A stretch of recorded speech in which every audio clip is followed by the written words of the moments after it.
انسان کتنا بھی مالدار ہو جائے، کتنا بھی دنیا سے بے نیاز ہو جائے،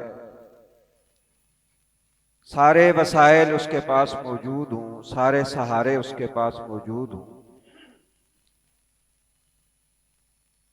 اللہ رب العزت کی ذات کے بغیر انسان کی یہ زندگی ادھوری ہے۔ اللہ کا سہارا اور اللہ کا آسرا اگر نہ ہو تو پھر آپ معاشرے میں دیکھتے ہیں، خصوصاً جو لوگ اللہ رب العزت سے تعلق نہیں رکھتے، زندگی کا ایک موڑ آتا ہے کہ مال و دولت کی بھی فراوانی ہوتی ہے، ہر طرح کی آسائش بھی ہوتی ہے، لیکن وہ زہر کا انجیکشن لگوا کے مرنے کو ترجیح دیتے ہیں۔ اللہ رب العزت کی ذات کے ساتھ جو تعلق ہے یہ جینے کی ہمت بھی دیتا ہے اور انسان کو کچھ کرنے کی ہمت بھی دیتا ہے۔ اللہ رب العزت کے ساتھ تعلق اور اللہ کے سہارے کا تصور تو دنیا کے ہر مذہب میں موجود رہا ہے، لیکن اس کے اندر بگاڑ کا جو ہے وہ شائبہ آیا اور وہ بگاڑ کا شکار ہو گیا۔ مختلف مذاہب جو اگرچہ ابتداء آسمانی مذاہب تھے اور اللہ کے بارے میں انبیاء نے جو حقیقی تصور تھا وہ پیش کیا، لیکن رفتہ رفتہ وہ قومیں اللہ کے دین سے دور ہوتی گئیں اور اللہ رب العزت کی ذات کا جو حقیقی تصور تھا وہ ختم ہو گیا۔ یہودیوں نے اللہ رب العزت کا جو تصور لوگوں کے سامنے پیش کیا اور لوگوں کو بتایا وہ یہ کہ اللہ قہار ہے، وہ بندہ جو ہے اللہ کی رحمت سے بہت دور کر دیا انہوں نے مخلوق۔ عیسائی جو ہے انہوں نے بھی شرک کا راستہ اختیار کیا، ہندو مت ان کے ہاں بھی وسیلہ اور یہ سارے ذرائع جو ہے وہ اللہ تعالیٰ تک پہنچنے کے لیے، یا کوئی شخص اللہ کے سامنے اپنی بات رکھنا چاہے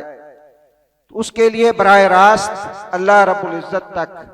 پہنچنا اور اللہ رب العزت کے سامنے اپنی بات رکھنا، یہ نبی صلی اللہ علیہ وسلم کی بعثت کے وقت تقریباً تمام مذاہب سے معدوم ہو چکا تھا۔ کوئی قبروں کا پجاری تھا، وسیلہ قبروں کا انتا تھا، کسی نے بت بنا رکھے تھے، کوئی کسی مخلوق کو یہ سمجھ کے اس کی عبادت کرتا تھا کہ یہ ہمیں اللہ کے قریب کر دیتا۔ ابراہیم علیہ السلام کی قوم نے یہی کہا کہ ما نعبدہم الا لیقربونا الی اللہ زلفی۔ جب ابراہیم علیہ السلام نے دعوت توحید پیش کی، کہنے لگے ہم ان کی عبادت نہیں کرتے، اصل میں اللہ تو شہنشاہ ہے، وہ آسمانوں پہ ہے، عرش پہ مستوی ہے، اس تک پہنچنے کے لیے بھی کوئی ظاہری وسیلہ تو ہونا چاہیے۔ یہ تصور جو ہے رسول اکرم صلی اللہ علیہ وسلم نے آ کر ختم کر دیا اور یہ بتایا کہ اللہ رب العزت اس کے سامنے اپنی حاجتیں، اپنی مرادیں رکھنے کے لیے نہ بہت پارسا ہونا ضروری ہے، نہ ہی جو ہے وہ انسان کو کسی سہارے اور وسیلے کی ضرورت ہے کہ پہلے اپنا انسان جو ہے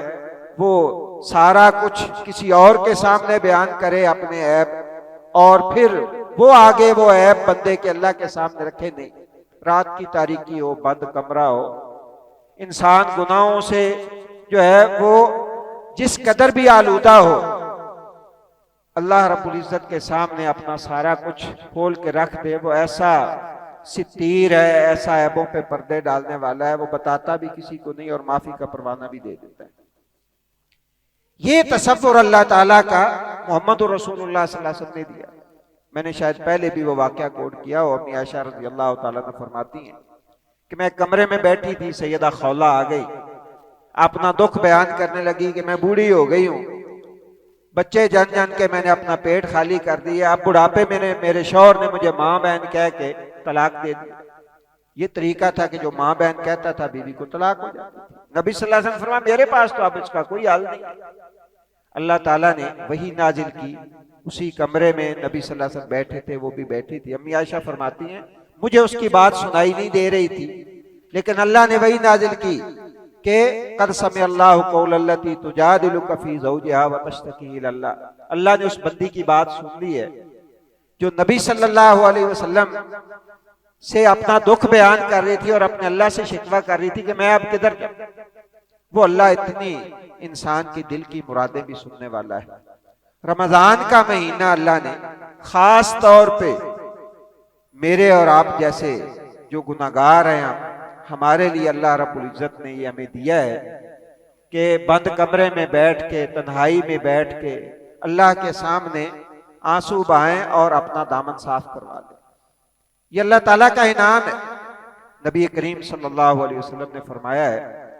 کہ رمضان میں اللہ رب العزت سرکش شیاطین کو جکڑ دیتے ہیں اور فنادا مناد، اللہ کی طرف سے اعلان کرنے والا اعلان کرتا پھرتا ہے پوری زمین کے اوپر، یا باغی الخیر اقبل و یا باغی الشر اکثر، اے خیر کے طلبگار تیرے لیے موقع ہے، غنیمتیں سمیٹ لے، جو اکٹھا کرنا ہے کر لے۔ لوگ راشن کے پیچھے لگے ہوئے ہیں، جو اکٹھا کرنے والی چیز ہے وہ یہ ہے کہ انسان اپنا دامن صاف کروا لے اور اللہ رب العزت کی رحمتیں جو اس کو سمیٹ لے۔ اس کے لیے وقت نہیں ہے، اس کے لیے فرصت نہیں ہے۔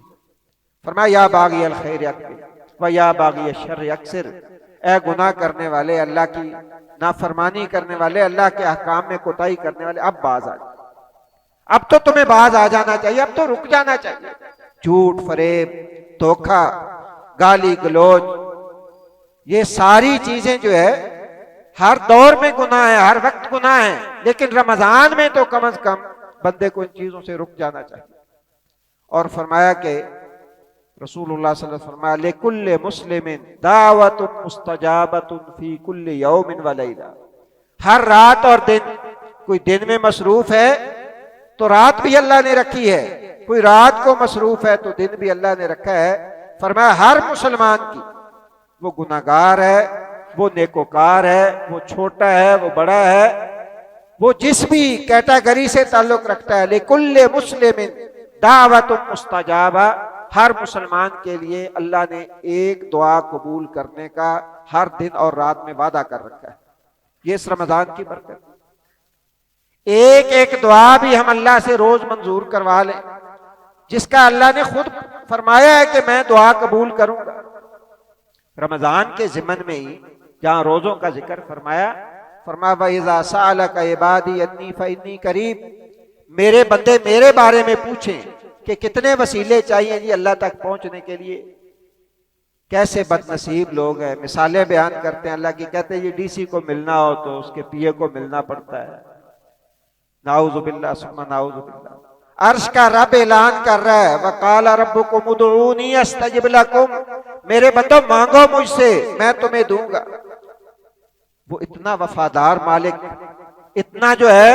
وہ وفا کرنے والا، وہ خود کہہ رہا ہے کہ مانگو، اور ہم کہہ رہے ہیں نہیں، ہم نے ڈائریکٹ نہیں مانگنا، ہم اس طرف سے آئیں۔ رمضان کے زمن میں فرمایا میرے بندے میرے بارے میں پوچھتے ہیں کہ ہم نے اپنے رب سے کیسے مانگنا ہے، اپنے رب سے کیسے التجا کرنی ہے، تو فرمایا وَإِذَا سَأَلَكَ عِبَادِي أَنِّي فَإِنِّي قَرِيبٌ، میرے بندوں کو بتا دے میں قریب ہوں، اجیب دعوت الداعِ اذا دعان، جب بھی میرا بندہ جس حال میں بھی ہو، خوشی میں ہو، غمی میں ہو، مجھے پکارتا ہے، میں اس کی پکار کو قبول کرتا ہوں۔ فَلْيَسْتَجِيبُوا لِي وَلْيُؤْمِنُوا بِي، میرے بندوں کو بھی تو چاہیے نا کہ صرف مجھ سے مانگے اور میرے اوپر ایمان لیں۔ دو ہی شرطیں، دو ہی تقاضے ہیں اللہ رب العزت کے، کہ مانگنا ہے تو اللہ کا فقیر بن کے اللہ سے مانگے، اور یہ ذہن اور سوچ لے کے مانگے کہ دینے والی ذات صرف اللہ کی ہے، باقی سارے جو ہے وہ جھوٹے سہارے ہیں۔ حقیقت یہ ہے کہ جو کچھ ملتا ہے اللہ کے دروازے سے ملتا ہے، اس سوچ کے ساتھ مانگے۔ اور جو گناہوں اور معصیتوں اور نافرمانیوں کا معاملہ ہے تو اللہ تعالیٰ نے تو مسلمان کے لیے ہر حالت میں ایسا سلسلہ رکھا ہے۔ یہ نماز ہم نے ابھی پڑھی ہے، الحمدللہ 5 نمازیں پڑھتے ہیں، تو رسول اللہ صلی اللہ علیہ وسلم نے کیا فرمایا، جب بندہ نماز کے لیے آتا ہے، کچھ گناہ وضو کرتا ہے تو ہاتھوں سے جٹ جاتے ہیں، چہرہ دھوتا ہے تو آنکھوں کے گناہ کچھ جٹ جاتے ہیں، پاؤں دھوتا ہے تو باقی جو بچتے ہیں نا، اس کی ایک پوٹلی بنا کے، ایک گٹھڑی بنا کے انسان جب نماز میں آ کے کھڑا ہوتا ہے، صحیح حدیث ہے رسول اللہ صلی اللہ علیہ وسلم کی، اس کے سر پہ رکھ دیے جاتے ہیں۔ اب بندہ اس سوچ کے ساتھ، اس فکر کے ساتھ نماز میں آئے اور اللہ کے سامنے کھڑا ہو، اس کا تصور یہ ہو کہ میرے گناہ میرے سر پہ رکھے ہوئے ہیں، اور پھر آقا علیہ الصلوۃ والسلام نے ہاتھ باندھ کے اللہ رب العزت کے سامنے آپ کھڑے ہوئے،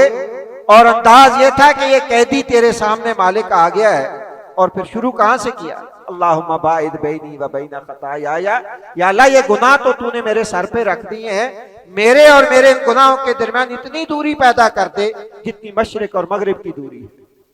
پھر اس سوچ اور فکر کے ساتھ جب یہ اللہم باعد بینی پڑے گا، یقین جانیے ہمیں وہ لذت اور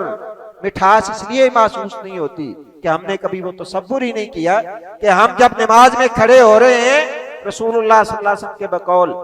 فرمایا یناجی ربہ، بندہ جب نماز میں آتا ہے تو اپنے رب سے سرگوشیاں کرتا ہے، اس مالک کو چھوڑ کے ہم دھکے کھا رہے ہیں۔ دعا کیجئے اور پھر کیجئے، زیادہ سے زیادہ کیجئے اپنے لیے، دوست احباب کے لیے، اور اپنے وطن عزیز کے لیے، اپنے مسلمان بہن بھائیوں کے لیے جو دنیا کے اندر مختلف علاقوں میں ظلم کا شکار ہے۔ یہ موقع ہے مانگنے کا اور اپنے دامن کو صاف کرنے کا۔ اللہ مجھے بھی اور آپ کو بھی اس کی توفیق دے، اور یہ رمضان گزرے تو ہم سب پاک صاف ہو چکے ہوں، ہمارے گناہ مٹ چکے ہوں، اور اللہ کی رحمتیں سمیٹ چکے ہوں۔ سبحانک اللہم و بحمدک، اشہد ان لا الہ الا انت، استغفرک و اتوب الیک۔